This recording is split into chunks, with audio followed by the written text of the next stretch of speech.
Salut tout le monde, j'espère que vous allez bien. Bienvenue sur Juice.fr. Aujourd'hui, un nouveau test d'un vidéoprojecteur. J'adore ce genre de test et là j'ai entendu parler de cette marque Sandil que je vois partout sur les réseaux et je me suis dit ok, on va tester. Donc direction AliExpress. Ici j'ai ciblé le modèle TD97 qui a apparemment des bons retours. Il existe en 3 déclinaisons. Une version classique où il n'y a pas de Wi-Fi, pas d'Android. Ok. Il y a une autre version un peu plus évoluée avec le Wi-Fi, le Bluetooth, la correction trapézoïdale en 6 points et la possibilité de diffuser directement du Word, Excel pour des réunions, pourquoi pas. Mais moi, je me suis concentré sur la version W qui inclut surtout Android 9.0. Donc ce que je vais vouloir tester, c'est la compatibilité avec les différentes applications, Netflix, YouTube, pour regarder mes séries tranquillement. Et puis il supporte l'AC3, ce qui est un format assez courant au niveau de l'audio. Ce modèle est un modèle Full HD, c'est-à-dire 1080p natif, c'est-à-dire qu'il diffuse une image Full HD. Alors attention, hein, comme d'habitude, c'est bien écrit 2K, 4K, etc. Mais ça, il supporte en entrée du 2K et de la 4K, mais il diffuse du Full HD. Ne vous faites pas avoir là-dessus. C'est une lampe LED, donc on est tranquille au niveau de la durée de vie. Donc ça, c'est plutôt assez positif. Comment va se dérouler ce test? On va faire une rapide présentation du produit, un petit tour, puis je vais tester la qualité d'image, les couleurs, la luminosité, est-ce qu'avec un peu de lumière extérieure c'est jouable ou pas, et je vais également tester bien sûr les applications, est-ce que l'application native Netflix fonctionne, YouTube. Voilà, et puis quelque chose qui est intéressant, c'est aussi cette petite correction de trapèze sur 6 points qui est vraiment intéressante et qui n'est pas disponible dans la version classique de base TD97. Et voici le vidéoprojecteur. Donc que contient ce carton? Bien sûr, le vidéoprojecteur, la télécommande qui est assez classique, on la retrouve dans beaucoup de vidéoprojecteurs similaires, une prise secteur, une prise, un câble HDMI, ce qui est plutôt cool, une prise pour les anciennes consoles, les anciens DVD, etc. Et puis un petit cache en silicone pour protéger la lentille.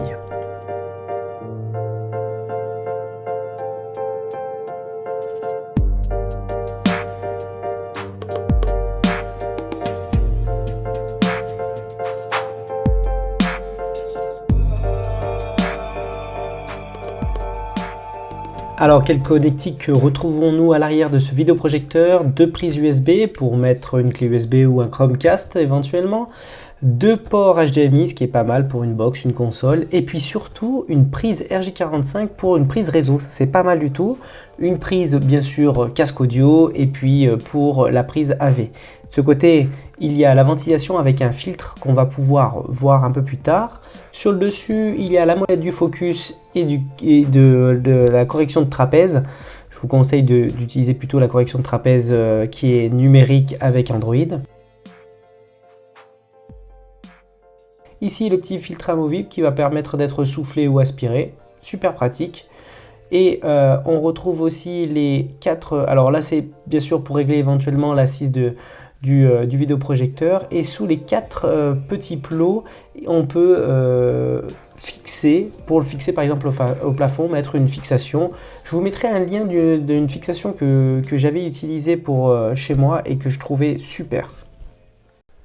Et voici le premier démarrage du vidéoprojecteur. Alors, dans quelles conditions sont réalisés mes tests? Le vidéoprojecteur se situe à 2 mètres d'un mur blanc. L'image fait 1,30 m de large. Bien sûr, ce que vous allez voir, c'est ce qui est retransmis par ma caméra, donc vous allez perdre un petit peu de contraste et de qualité, mais l'image est très belle, hein. Les couleurs sont assez bonnes également. Le côté un peu, l'image elle est un petit peu en trapèze, ça c'est pareil parce que c'est que ma caméra n'est pas tout à fait dans l'axe de l'image, mais moi ce que j'avais c'était une image bien rectangulaire, mais on verra par la suite qu'il est possible de corriger ça avec la correction de trapèze numérique. Alors, un premier point à voir tout de suite, c'est le bruit de la ventilation. Comme tous les vidéoprojecteurs LCD d'entrée de gamme, hein, comme celui-ci, c'est vrai que le bruit de la ventilation peut être vraiment dérangeante et là, on l'entend, certes, comme tout vidéoprojecteur, mais c'est pas un bruit strident, c'est pas un bruit aigu et on va tout de suite l'oublier dès que il y aura le son de la vidéo. Donc là c'est un bon point pour ce vidéoprojecteur. Il ventile de l'air chaud, hein. Je vous dis tout de suite, ça va réchauffer votre pièce, mais pas avec un bruit qui est trop pénible à écouter. Un petit tour par la configuration. On va tout d'abord configurer la langue pour le passer en français. À noter que dans ce menu langue, on pourra activer la souris, ce qui sera nécessaire pour Netflix. Et puis on va configurer le réseau, et là on voit bien les deux réseaux Wi-Fi en 5 GHz et 2,4 GHz. Et maintenant, nous allons tester les applications en interne. On va commencer par YouTube avec une vidéo que j'utilise pour tous les tests de mes vidéoprojecteurs, qui est une vidéo en 4K. Je vous laisse regarder un petit peu et vous faire votre avis.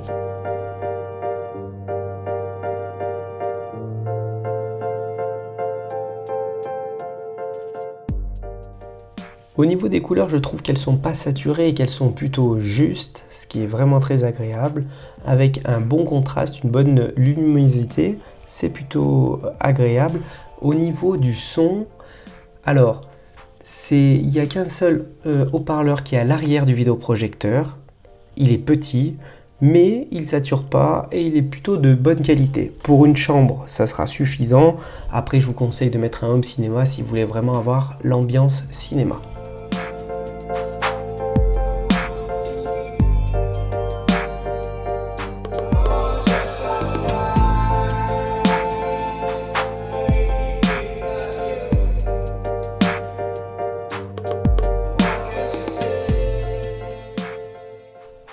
Nous allons voir maintenant un menu qui est relativement important pour moi, qui est la correction de trapèze, mais numériquement. Cette option-là n'est pas présente dans le TD97 standard. C'est pour ça que les deux autres options sont beaucoup plus intéressantes, je trouve. Et il y a donc les 4 points qu'on peut déplacer ou alors la correction horizontale ou verticale. Et ça, c'est vraiment un plus par rapport à la version standard, parce que sinon on va être obligé d'utiliser une sorte de correction de trapèze qui est manuelle et qui vraiment dégrade énormément l'image et va rendre des zones floues en haut et en bas. Donc là, vraiment, c'est un bon point et on peut même dézoomer si l'image est trop grande ou zoomer à 100%.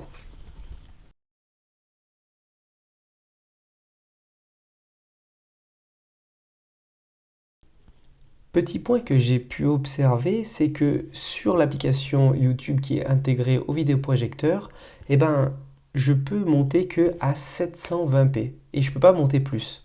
Alors pourquoi? Je sais pas, j'ai pas creusé plus, mais c'est vrai que c'est un peu pour ça aussi que je préfère souvent mettre une Chromecast ou un Fire Stick de chez Amazon pour utiliser les applications type YouTube, Netflix, Prime Video, Disney+, etc.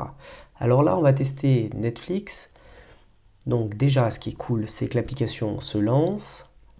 Et ici, vous voyez, pour pouvoir s'identifier, eh ben, avec la télécommande, je ne peux pas y accéder. C'est pour ça qu'il est intéressant d'activer la partie souris dans le menu que je vous ai montré tout à l'heure pour pouvoir s'authentifier.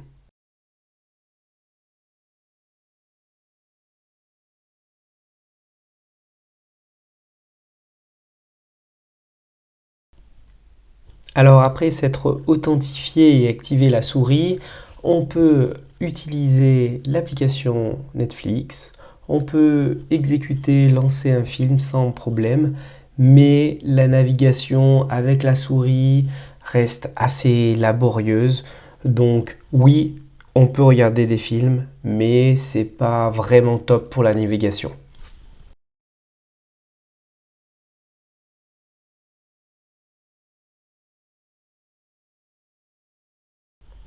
Alors maintenant nous allons tester ce vidéoprojecteur en plein jour. Voici comment est éclairé mon salon et voici l'image qu'on obtient. Eh bien écoutez, Alors, certes, c'est pas des plus lisibles au niveau, c'est un petit peu des couleurs délavées, mais je trouve que ça peut faire le taf, même si on n'est pas dans l'obscurité complète.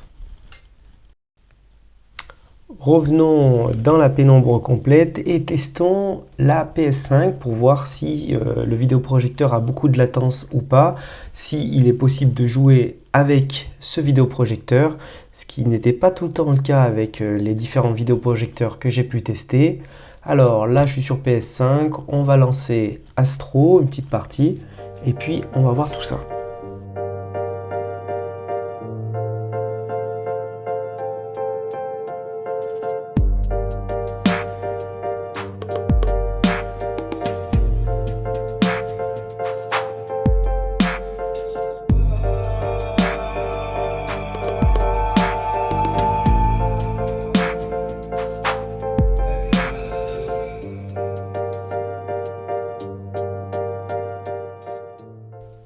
Bah écoutez, je suis agréablement surpris hein, parce que en fait la latence est assez faible et en fait il n'y a aucun problème pour jouer avec ce vidéoprojecteur, ce qui n'était pas du tout le cas avec mon Xiaomi où il y avait une latence qui était tellement importante que en fait c'était juste pas possible de jouer.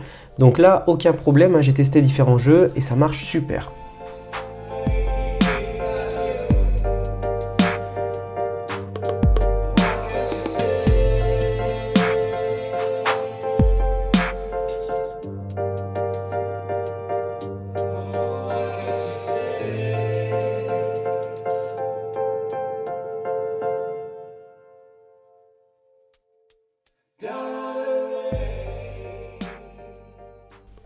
Un dernier test très intéressant, il s'agit de faire afficher une page internet pour voir la qualité au niveau de la finesse d'écriture.